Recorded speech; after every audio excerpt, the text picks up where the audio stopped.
തീർച്ചയായും അപ്പം ഈ ബോർഡിനെ സംരക്ഷിച്ച് സർക്കാർ ഉയർത്തിയ വാദങ്ങളെല്ലാം കൃത്യമായി പൊളിയുകയാണ്.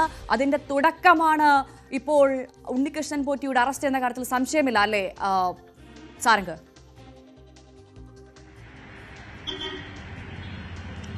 തീർച്ചയായും ഭവ്യ, അത്തരത്തിലൊരു തുടക്കം തന്നെ ഈ ഒരു വിജിലൻസ് അന്വേഷണത്തിന്റെ ഭാഗമായി തന്നെ ഉണ്ടായിട്ടുള്ള നടപടിക്രമങ്ങൾ, അതായത് ദേവസ്വം ബോർഡിന്റെ ഭാഗത്തു നിന്നും ഉണ്ടായിട്ടുള്ള സസ്പെൻഷൻ, പിന്നെ അതുമായി ബന്ധപ്പെട്ടിട്ടുള്ള മറ്റ് കാര്യങ്ങളെല്ലാം എന്ന് വെച്ചാൽ ഈ ഒരു ഉദ്യോഗസ്ഥരുടെ മേലെ ഈ ഒരു പഴി ചാരി രക്ഷപ്പെടുക എന്ന തരത്തിലേക്കായിരുന്നു നീക്കം. അത് വളരെയധികം വിവാദങ്ങൾക്കും സൃഷ്ടിച്ചിരുന്നു. നിലവിലുള്ള അന്വേഷണ സംഘം അത്തരത്തിലുള്ളൊരു ഇതിൽ ഉദ്യോഗസ്ഥരിൽ മാത്രം ഒതുങ്ങി നിൽക്കുന്നില്ല എന്ന കാര്യത്തിൽ തീർച്ചയാണ്. കാരണം ഹൈക്കോടതിയുടെ കർശന നിർദ്ദേശവും നിരീക്ഷണവും ഉണ്ട്.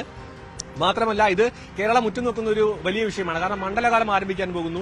ഇന്നാണ് ഒരു വളരെ യാദൃശികമായ ഒരു കാര്യം എന്ന് പറയുന്ന സ്വർണ്ണപ്പാളി ഇന്നാണ് തിരിച്ചു ഘടിപ്പിക്കുന്നത്. അന്ന് തന്നെയാണ് ഉണ്ണികൃഷ്ണൻ പോറ്റിയുടെ അറസ്റ്റ് രേഖപ്പെടുത്തിയിരിക്കുന്നത്. മണ്ഡലകാലം അടുത്തു വരുന്നു. അടുത്ത ഭക്തജന തിരക്കിലേക്ക് കാര്യങ്ങൾ നടക്കുന്നു. അതുകൊണ്ട് തന്നെ ഇതൊരു വളരെ നിർണായകമായ സമയമാണ്.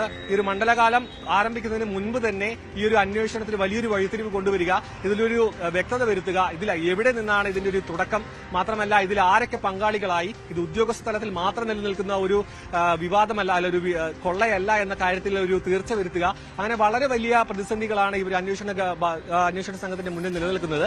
പക്ഷേ ഈ ഒരു നിയമ സംവിധാനത്തിന്റെ എല്ലാ രീതികളും ഉപയോഗിച്ചുകൊണ്ട് ഈ സത്യം പുറത്തു കൊണ്ടുവരാനുള്ള യാത്രയിലാണ് ഇപ്പോൾ അന്വേഷണ സംഘം. ഭവ്യ, അത് തന്നെയാണ് വളരെ വ്യക്തമായി പറയുമ്പോൾ പോറ്റിയിൽ നിന്ന് ഉദ്യോഗസ്ഥരിലേക്ക്, ഉദ്യോഗസ്ഥരിൽ നിന്ന് CPM CPI മുൻ ബോർഡ് അംഗങ്ങളിലേക്ക്, അവിടെ നിന്ന് മനസ്സിലാക്കേണ്ടത് പത്മകുമാറിനും സംഘത്തിനും മേലെ ഇനി ആര് യഥാർത്ഥത്തിൽ ഈ ഒരു കൊള്ളയുടെ, വലിയ കൊള്ളയുടെ ക്യാപ്റ്റൻ ആര് എന്നേ ഇനി അറിയാനുള്ളൂ. അതും കുറച്ച് ദിവസങ്ങൾക്ക് മുൻ കൂടി തന്നെ അത് അറിയാൻ സാധിക്കും അല്ലേ സാരംഗ്?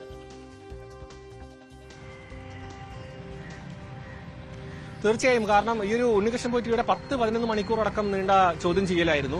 അതിൽ തന്നെ വളരെയധികം നിർണായകമായ വിവരങ്ങൾ ലഭിച്ചു എന്നാണ് പറയുന്നത്. ഇപ്പോൾ ഒരു ക്രൈംബ്രാഞ്ച് ഓഫീസിൽ ആദ്യം എവിടെയാണ് ഈ ഒരു ചോദ്യം ചെയ്യൽ നടക്കുന്നത് എന്ന് പോലും നമുക്ക് വ്യക്തമായിരുന്നില്ല. രഹസ്യ കേന്ദ്രത്തിലായിരുന്നു. തുടർന്നാണ് ഇഞ്ചക്കലുള്ള ഈ ഒരു ക്രൈംബ്രാഞ്ച് ഓഫീസിലേക്ക് എത്തിച്ചതെന്നാണ് നമുക്ക് ലഭിക്കുന്ന വിവരം. മാത്രമല്ല, രാവിലെ ഈ ഒരു ഭാര്യയും മറ്റ് കുടുംബാംഗങ്ങളടക്കം ഇവിടെ സന്ദർശിക്കാൻ എത്തിയിരുന്നു. അതിനുശേഷമാണ്, അതായത് ഉണ്ണികൃഷ്ണൻ പോറ്റിയെ കണ്ടതിന് ശേഷമാണ് ഇവിടെ നിന്നും പോറ്റിയെ റാന്നിയിലേക്ക് കൊണ്ടുപോയിരിക്കുന്നത്. റിമാൻഡിൽ വാങ്ങുന്നത് തന്നെ ഇതിന്റെ അടുത്ത തലത്തിലേക്ക് കടക്കാൻ, അന്വേഷണത്തിന്റെ അടുത്ത തലത്തിലേക്ക് കാര്യങ്ങൾ കടക്കും എന്ന സൂചനയാണ് നൽകുന്നത്.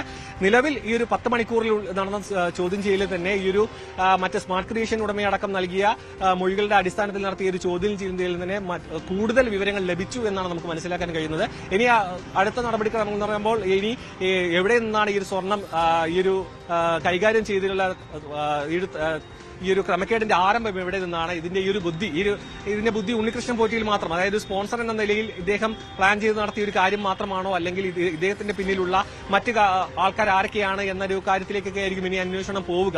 മാത്രമല്ല, ഈ ഒരു ദേവസ്വം ബോർഡുമായി ചേർന്ന് നിൽക്കുന്ന 1999 മുതലുള്ള, അതായത് ഈ സ്വർണം പൂശിയത് മുതലുള്ള, വിജയമുല്യ ഈ ഒരു സ്വർണ്ണം പൂശിയത് മുതലുള്ള എല്ലാ കാര്യങ്ങളും രേഖകളടക്കം പരിശോധിക്കേണ്ടിയിരിക്കുന്നു. കാരണം ഇതിനിടയിൽ ഈ ഒരു ഒറ്റയടിക്ക് ഈ ഒരു വലിയൊരു സ്വർണം തട്ടിപ്പ് നടത്തി എന്നത് കാര്യത്തിൽ ഒരു വ്യക്തത കുറവുണ്ട്. അതിനു മുൻപ് ഇത്തരത്തിൽ ഇങ്ങനെ ഒരു സംഭവം നടന്നിട്ടുണ്ടോ? മാത്രമല്ല, ശബരിമല എന്ന് പറയുന്നത് വർഷങ്ങളുടെ പഴക്കമുള്ള ഒരു ക്ഷേത്രമാണ്. അതുകൊണ്ട് തന്നെ അവിടെ വളരെ അമൂല്യമായ വസ്തുക്കളുണ്ട്. അത്തരത്തിലുള്ള വസ്തുക്കൾക്കടക്കം ഇത്തരത്തിലുള്ള ഒരു ക്രമക്കേടിന്റെ ഭാഗമായിട്ടുണ്ടോ? ഇങ്ങനെ എന്തെങ്കിലും സാധനങ്ങൾ അവിടെ നിന്ന് നഷ്ടമായിട്ടുണ്ടോ? ഈ ഒരു കട്ടിളപ്പാളി, ഒപ്പം തന്നെ ദ്വാരകപാലകൻ എന്ന രണ്ടിൽ മാത്രമാണ് ഇപ്പോൾ നിൽക്കുന്നതെങ്കിലും മറ്റ് ക്രമക്കേടുകൾ എത്രത്തോളം ഉണ്ട് എന്ന കാര്യത്തിലടക്കം വ്യക്തത വരേണ്ടതുണ്ട്. കാരണം വലിയൊരു കാലയളവാണ്. 1999 മുതൽ ഈ 2019, അതിനുശേഷം ഇപ്പോൾ 2025 എന്ന് പറയുമ്പോൾ ഇത്രയും വലിയൊരു കാലയളവിൽ ഇത്തരത്തിലുള്ള ചെറുതോ വലുതോ ആയിട്ടുള്ള ഈ ഒരു തട്ടിപ്പുകൾ നടന്നിട്ടുണ്ടോ, സ്വർണം മോഷണം അടക്കം നടന്നിട്ടുണ്ടോ എന്നുള്ള കാര്യത്തിൽ വ്യക്തത വരുത്തണം. അത്രയധികം ആഴത്തിലുള്ള ഒരു അന്വേഷണമാണ് ഇപ്പോൾ ആരംഭിച്ചിരിക്കുന്നത്. അത് കൂടുതൽ വിശദാംശങ്ങളിലേക്ക് കടന്നാൽ മാത്രമല്ല വിശദാംശങ്ങൾ പുറത്തേക്ക് വരുന്ന സാഹചര്യം തന്നെ കുറവായിരിക്കും. കാരണം ഹൈക്കോടതിയുടെ കർശന നിർദ്ദേശമുണ്ട് പോലീസ് ഈ ഒരു മാധ്യമങ്ങളോടും അടക്കം സംസാരിക്കരുതെന്നടക്കം. ഭവ്യ, തീർച്ചയായും ശബരിമല സ്വർണ്ണക്കൊള്ളയിലെ ഗൂഢാലോചന പുറത്തു കൊണ്ടുവരിക എന്നുള്ള വലിയ ഉത്തരവാദിത്തമാണ് പ്രത്യേക അന്വേഷണ സംഘത്തിന് ഉള്ളത്. ഉണ്ണികൃഷ്ണൻ പോറ്റിയും സ്മാർട്ട് ക്രിയേഷനും നടത്തിയ ഇടപാടുകളിൽ ദേവസ്വം ബോർഡിലെ ആരൊക്കെ പങ്കാളികളായി എന്നാണ് ഇനി അറിയേണ്ടത്. 74 ഗ്രാം സ്വർണം ഉണ്ണികൃഷ്ണൻ പോറ്റിക്ക് തിരിച്ചു നൽകിയെന്ന് സ്മാർട്ട് ക്രിയേഷൻ നൽകിയ മൊഴി ഉണ്ടെങ്കിലും 11 ഗ്രാം സ്വർണം കൂടി ഉണ്ണികൃഷ്ണൻ പോറ്റിയുടെ കയ്യിൽ അധികമായി ഉണ്ടെന്നാണ് രേഖകൾ പറയുന്നത്. ഈ കൊള്ള നടത്തിയ ഉണ്ണികൃഷ്ണൻ പോറ്റി സ്വർണം കൈമാറിയത് ബാംഗ്ലൂർ സ്വദേശി കൽപേശനാണെന്നാണ് പ്രത്യേക അന്വേഷണ സംഘത്തിന്റെ ഏറ്റവും പുതിയ കണ്ടെത്തലെന്നാണ് മനസ്സിലാക്കുന്നത്.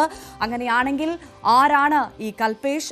ഇയാൾ ഉണ്ണികൃഷ്ണൻ പോറ്റിയേക്കാൾ വലിയ മാഫിയയാണോ എന്നുള്ള സംശയമാണ് അവിടെ ഉയർന്നത്.